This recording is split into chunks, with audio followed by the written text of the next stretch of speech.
दोस्तों, यह कहानी मेरी सगी भाभी की बड़ी बहन ममता की है, जिनके पति का देहांत ज़्यादा शराब पीने की वजह से हो गई थी। उनकी उम्र लगभग 27 साल की हो गई। वो दिखने में बेहद सुंदर थी। उनका एक लड़का था।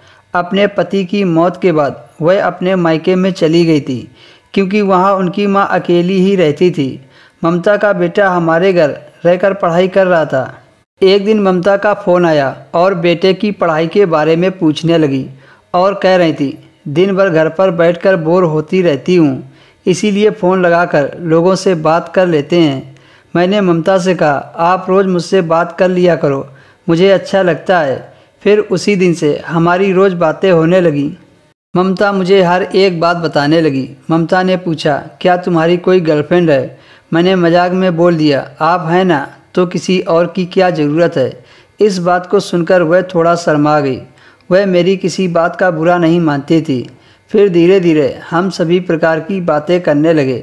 एक दिन मेरी भाभी ने बोला, मेरा बेटा अपनी मम्मी से मिलने की जिद कर रहा है, 2 दिन बाद इसे अपने साथ वापस लेते आना। यह बात सुनकर मैं काफ़ी खुश हो गया था और ममता को बता दिया कि आज शाम को मैं आ रहा हूँ मुन्ना को लेकर। मैं घर पहुँच गया। ममता को देखकर मेरे चेहरे पर मुस्कान आ गई। ममता ने पिंक कलर की साड़ी पहन रखी थी, जिसमें वह बहुत ही सुंदर लग रही थी। ममता ने मेरा अच्छे से स्वागत किया। तकरीबन 9 बजे हम सब ने खाना खाया। ममता के घर में 2 ही कमरे थे, एक में उसकी माँ और दूसरे में ममता खुद सोती थी। इसीलिए ममता ने मेरी व्यवस्था अपने कमरे में ही कर रखी थी। हम सोने के लिए एक ही कमरे में अलग अलग बेड पर लेट गए। थोड़ी देर बाद ममता ने कहा, तुम मुन्ने को सुलाने की कोशिश करो, मैं 10 मिनट में आती हूँ। और ममता एक मुस्कान के साथ बाहर आ गई। थोड़ी देर बाद मुन्ना सो गया।